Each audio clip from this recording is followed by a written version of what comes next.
Well, forget what housing might do. This is what President Obama did do today. The president setting a precedent, becoming the first U.S. president to come out openly in support of gay marriage.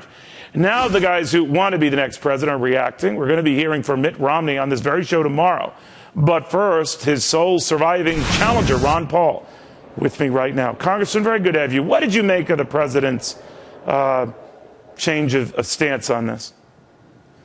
Well, I have no idea, except it's probably politics as usual. I mean, he must think it's worth some votes, so he came out at this particular time. That's about all I can figure out. I don't even know, Congressman, if there's a libertarian point of view on this, but is there? I mean, for or against gay marriage, does it matter?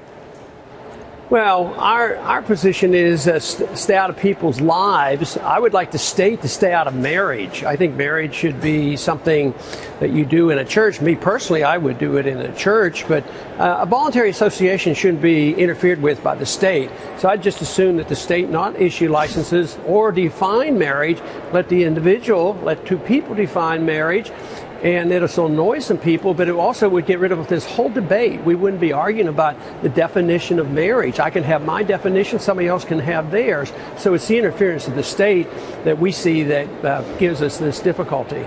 Congressman, Mitt Romney, when he did address reporters earlier today in Oklahoma City, who asked him about this, he was very terse to the point, didn't dwell on it, in fact, left quickly.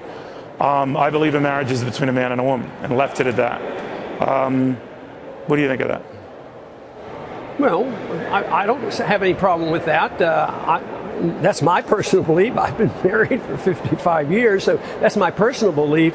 But that doesn't mean I should write laws and force other people to accept my standards. I should set a standard, and maybe people would want to emulate it. But I don't like using laws to mold people's behavior. Not because I don't think the behavior could be improved. It's just I don't believe that's the role of the state. Is not to make people's behavior different. So it's just as offensive to you than when the president goes out and says, I want to change the policy or my view of this between just a man and a woman, could be between a man and a man or a woman and a woman. You don't like it anyway the state declares what's an acceptable marriage? Well, there's some ulterior motives in that. Sometimes it's financial. Sometimes it's telling insurance companies what to do. Right. And sometimes it's, acceptance and these various other things. But you're saying each, that is both candidates, and maybe by extension yourself, but out of these matters, period. Well, but I just think it's more appealing to more people by not being judgmental and making all these rules. I don't like economic rules, but I don't like rules in social orders either, other than the fact you can't force people to do anything, and you shouldn't be overly judgmental. So you don't force people. I don't want to force people in social conditions any more than in economic conditions.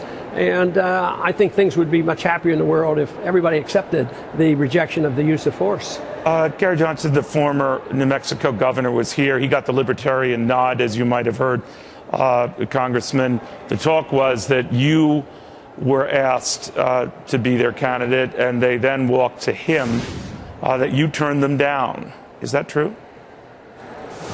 No, I never had a request personally made to me. I, vaguely heard people talking about it on the internet, but no, nobody came to me and asked me to be, because I was in the middle of a race. I'm still, a Republican candidate. I've been elected 12 times as a Republican, so I think that they knew what the answer would probably be. But that you would say no, because your son was with me on Fox News the other day, Congressman, and he said there's no, I'm paraphrasing here, but the gist of it was there's no way you'd be running as an independent party candidate. Is that true?